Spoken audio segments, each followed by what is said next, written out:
You said something really interesting, which I don't think I've ever had anybody talk about before, which is you said don't ask someone to be your mentor. And I get asked to be someone's mentor several times a week, as I'm sure you do. Yeah. And I've never given people advice on why that isn't the right approach. But you said there that you don't think that's the right approach. So I wanted to just pause and ask you why.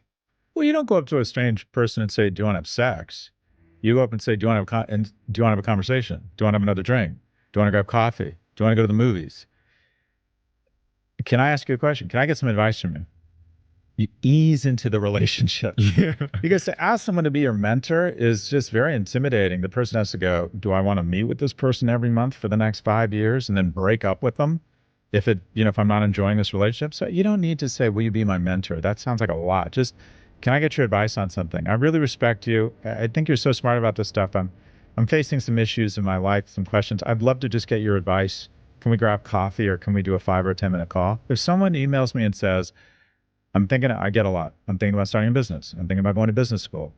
Can I get some time? I try to say yes, and I say, I can do a 15-minute Zoom call with you.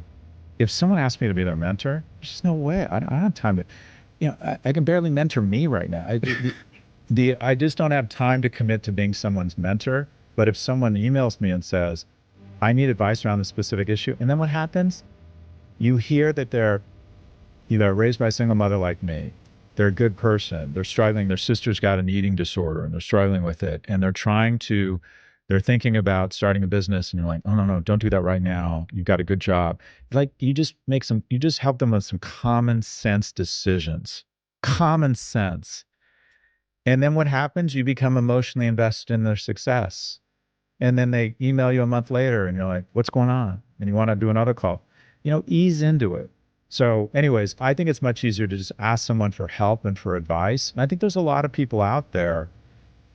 It doesn't have to be a baller like Stephen Bartlett. There's a lot of smart people out there that can give you good advice. Because I think this is really important. I don't think as I said, I don't think I've had anyone talk about this, but you get a lot of messages.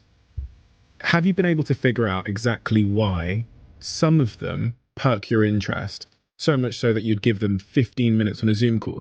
Is there a sort of a psychological formula that gets to you? Well, the first is, okay, first off, brevity.